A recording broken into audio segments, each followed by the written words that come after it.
to the About That podcast with me, your host, your favorite geek psychologist, your favorite pop culture enthusiast, your favorite queen of the nerds, Dr. Vanessa Hintz. And today we are putting on for the 80s babies, for the 90s babies, and talking about the iconic, the unforgettable, the incomparable Heroes in a Half Shell, the Teenage Mutant Ninja Turtles. Now, for those of you who, for whatever reason, may be unaware of the Teenage Mutant Ninja Turtles and have no concept of what that means or who they are, please allow me to enlighten and to give you this very brief, very Cliff's Notes overview of the Teenage Mutant Ninja Turtles. And so there are 4 Teenage Mutant Ninja Turtles, 4 brothers: Leonardo, Michelangelo, Donatello, and Raphael. Yes, they are all named after Renaissance artists.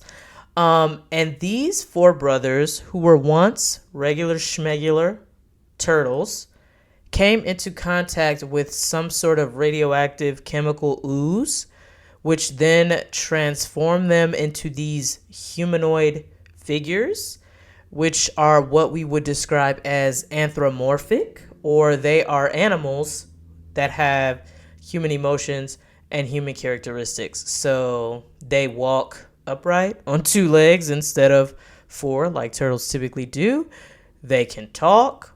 Again, they experience emotions. They have relationships, etc. They are led and guided by their father / sensei, Splinter, who is, biologically speaking, a rat who also came into contact with this radioactive ooze and is now a humanoid, anthropomorphic figure. And so Splinter not only serves as their father, but he also is the one who taught them ninjutsu. So these 4 brothers are ninjas. Splinter is a ninja. How they learned ninjaing is based on what iteration of the Turtles you're reading, consuming, watching. Nonetheless, we won't try to make sense of it because everything that I've said up until this point, how does any of it make logical, realistic sense? Nonetheless, they're ninjas. So they live in the sewers of New York City and they fight crime.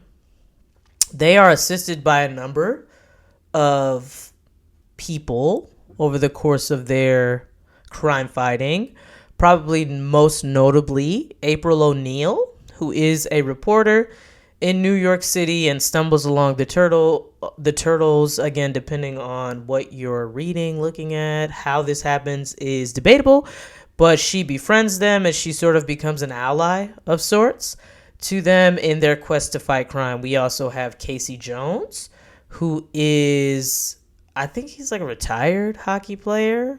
He might still be a hockey player. I don't know. He's a hockey player who also fights crime with them. And so that is sort of the overview, the bare bones, the minimum information needed to understand the rest of what we will be talking about today. And so I fell in love with the Ninja Turtles, like many other millennials in the late 80s, early 90s, courtesy of Saturday morning cartoons. I can hear the theme song in my head right now. And if it wasn't a copyright issue, I would play it for everyone right now. I will just say Heroes in a Half Shell, Turtle Power. So, in addition to being ninjas and brothers, the turtles that we saw in Saturday morning cartoons loved pizza. They were always eating pizza, and who wouldn't want to always eat pizza all the time, every day? And the pizza that they were eating always just looked like it slapped. I feel like I could smell it through the TV. Like, they always had the best looking cartoon pizza. In addition to that, they are absolutely hilarious, and my little young millennial heart was here for it every Saturday morning. And to this day, through all the iterations and all the evolutions of the Ninja Turtles, which we will talk about over the course of this conversation, bar none, Michelangelo is my most favorite Ninja Turtle of all time. I think it's because I identify with him and his use of humor. It's something that I definitely do in my day-to-day. I'm the funny person. And I would say second to Michelangelo would be Donatello, because he is the brains of the operation. And so I can align with that as well. I'm a smarty-arty when I need to be, which is often. And so Michelangelo, Donatello, my top two. And again, for those of you who may be unfamiliar, Leonardo is considered to be the leader of the brothers. And Raphael is kind of like the muscle, or like the rebellious one. He's the one who always has an attitude. And let me tell you something, I'm here for it. So Raphael, don't you ever change. Nonetheless, those are our heroes in a half shell, in a nutshell. You see what I did there? So I'm going to talk a little bit now about their origin story, and also their evolution. And I don't mean their origin story as in what I just told you. I mean the story of how the Ninja Turtles came to be as characters, as pop culture figures, what have you. And so it all started in November of 1983, where co-creators Kevin Eastman and Peter Laird developed the original sketch for the Ninja Turtles. This was a black and white sketch of 4 turtles. I think there's like a tank in it. You can absolutely Google it if you want to see what it looks like. But November 1983 is when we see this original sketch, and the rest is history. So between 1984, and 1986, the way that folks were consuming stories about the Ninja Turtles was primarily in comics. So the Teenage Mutant Ninja Turtles premiered in May of 1984 through Mirage Studios. And between 1984 and 2014, a 30-year span, if my math serves me correctly, there have been 129 issues of Teenage Mutant Ninja Turtle comics through Mirage Studios. There was a relaunch during the mid-90s by Image Comics between 1996 and 1999. There were 23 issues of Teenage Mutant Ninja Turtle comics that were printed, and between the late 80s and even up until the present, we have had comics printed from a number of different imprints, including Archie Comics, Dreamwave Productions, and IDW Publishing. And so Kevin Eastman and Peter Laird, they were onto something. What I will say too about the Ninja Turtles as they originally sort of premiered in the comic books, they are very different than what we saw in Saturday morning cartoons. The Ninja Turtles in these original comics were much more gritty. It was much more dark. It was definitely PG-13 versus what we consider like G-rated cartoons. It was violent. It was bloody, things like that. And so in 1983, when this was pitched, there were contextual factors that made it possible for a comic book about 4 Ninja Turtles who just beat up all these criminals in New York City. There was a reason that was acceptable. And I'm going to talk a little bit about the conditions that made it possible for this to not only get picked up, but to become popular. So what was happening in the good old US of A in 1983? Ronald Reagan was the president. Reagan ran on this platform of, returning to wholesome values and leave it to Beaver, all this kind of stuff, what have you. And some people were down with that. Obviously he won the election. But by 1983 and going into the presidential election of 84, his approval rating was very low. In 1983, his approval rating actually sank to the lowest it was during the course of his presidency at a whopping 35%. So whatever was happening in the White House, whatever was happening in American politics, people were not here for it. People were just about sick of it. In addition, there was this ongoing Cold War with Russia and a fear of nuclear war and things just being very tense. And sadly, also in 1983, 63 people were killed by a suicide bombing at the American Embassy in Beirut. And so there was a lot of angst.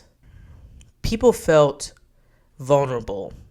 People felt perhaps like there was nothing that they could do to change any of these things. How do I, as an individual person, stop the Cold War? How do I, as an individual person, stop terrorism? You know, there are all of these things, and seeing as people did not feel like the people who were in power, who maybe had the resources, power, capabilities to do something about these things, people weren't really down with what they were doing. So it probably seemed hopeless. And again, people just seemed very angsty and tired of this. And so enter stage left Eastman and Laird with this story about these turtles who just beat up criminals. These turtles who take a stand and fight back and have the skills and capacity to do so. In my opinion, that is why this story worked at that time. People were ready, willing, and able to consume a story about a group of uncharacteristic, everyday heroes. Yes, the turtles are turtles. Yes, the turtles are ninjas. They're also just kind of like regular schmegular New Yorkers. And so I think there was a context, a circumstance that allowed for this to gain traction and to be successful in this early run of the comics. So due to this success, in 1986, there was an initial request for Ninja Turtle action figures. And so enter stage right, capitalism. Somebody somewhere in some office saw an opportunity here to commercialize, to gain more popularity for the Ninja Turtles.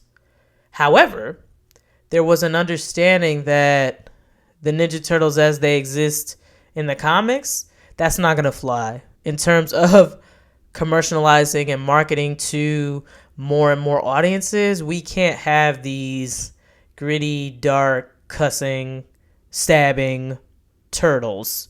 We need to do something that is more acceptable for the time and space that we're in.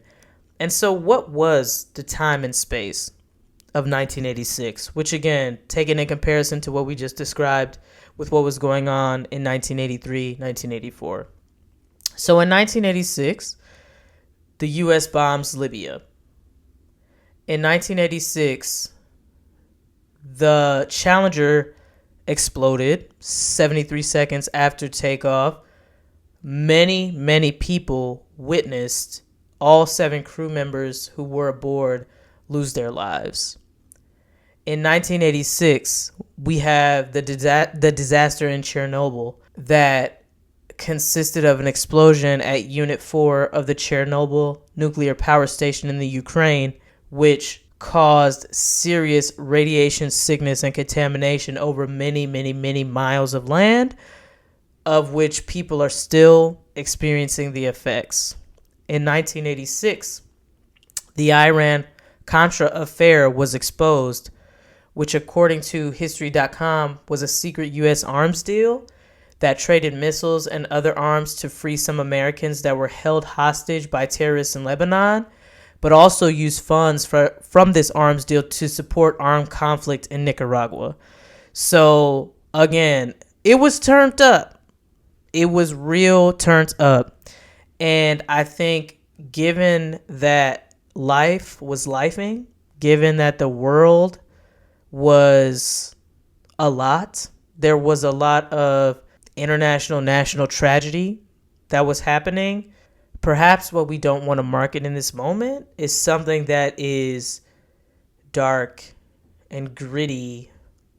Perhaps what we need in this moment is something more bright and happy, because watching the news is already dark and upsetting. So instead of that, let's market something to children and ultimately to their parents that is the antithesis of what it is that we're seeing day to day. So enter the remade, made over Ninja Turtles that, myself included, these are the turtles that I fell in love with, for good or for ill. These remade, wisecracking, joking turtles are the ones that I knew when I was younger. And so the remade commercialized turtles, again, were much more lighthearted. When the animated series premiered in 1987, we were introduced to the turtles and their obsession with pizza, with New York style pizza. We were introduced to turtles who had catchphrases, Cowabunga, Turtle Power, all of those different things. We were introduced to a group of crime-fighting turtles that didn't fight people. They didn't stab and kill people. They fought robots. So the violence that we were seeing was not against people. It was against machines.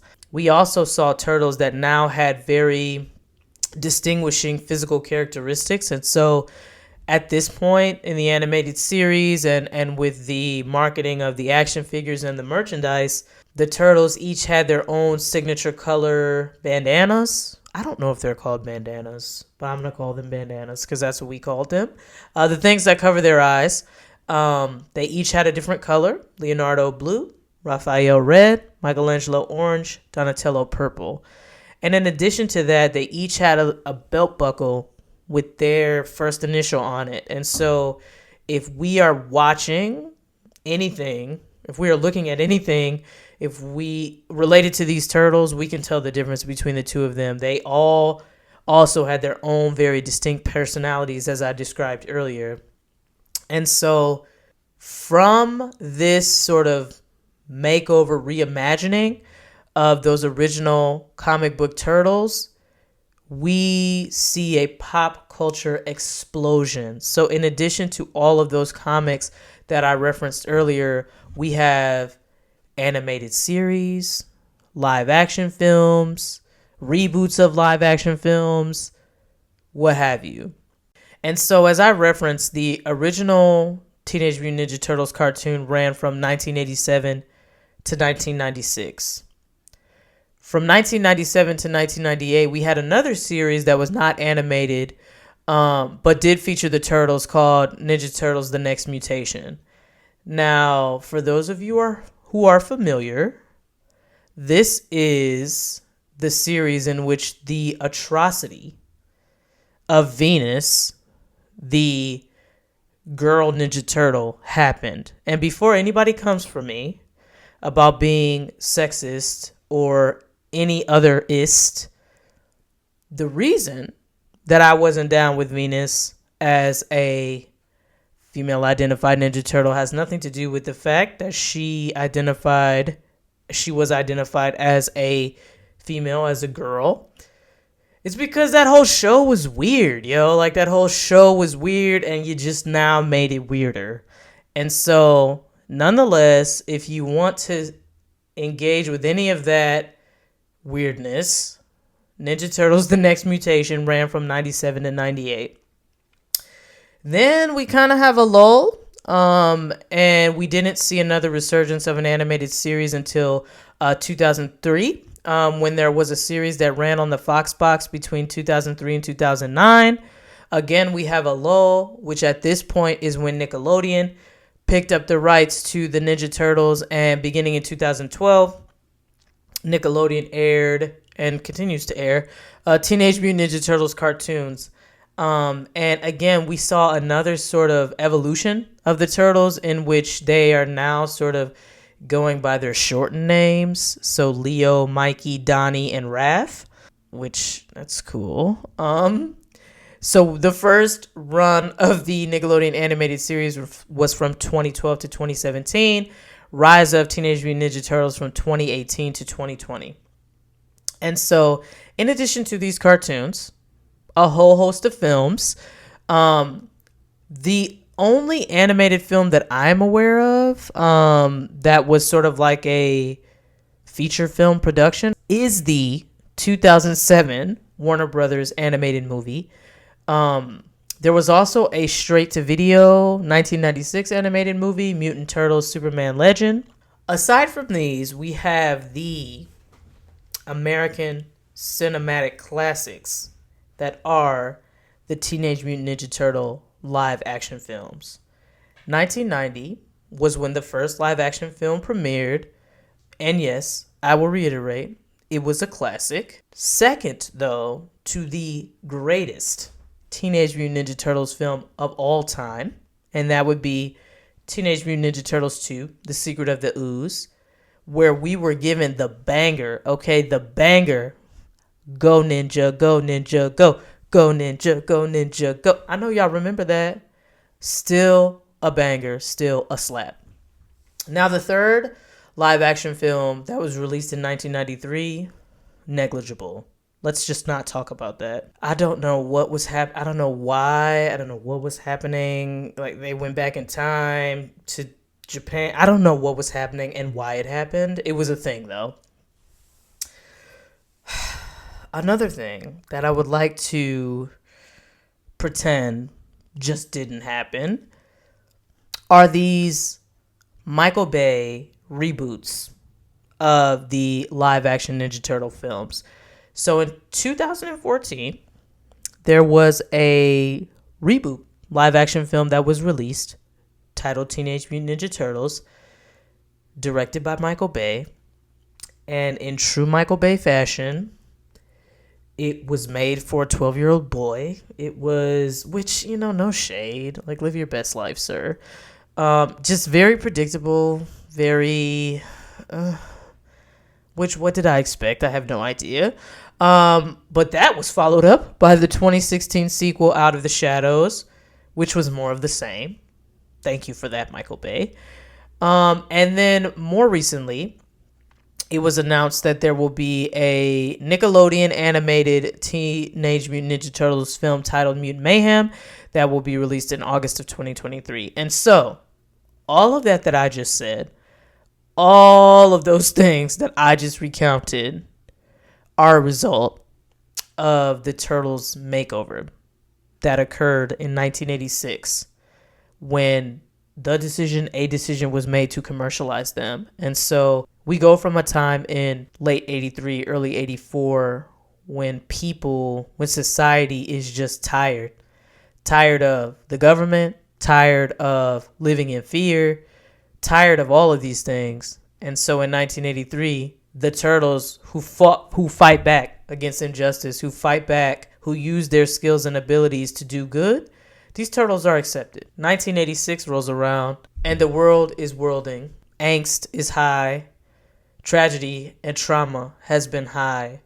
So a group that is fighting injustice in a way that is in your face is not as accepted. And so what do we then see and what do we then embrace?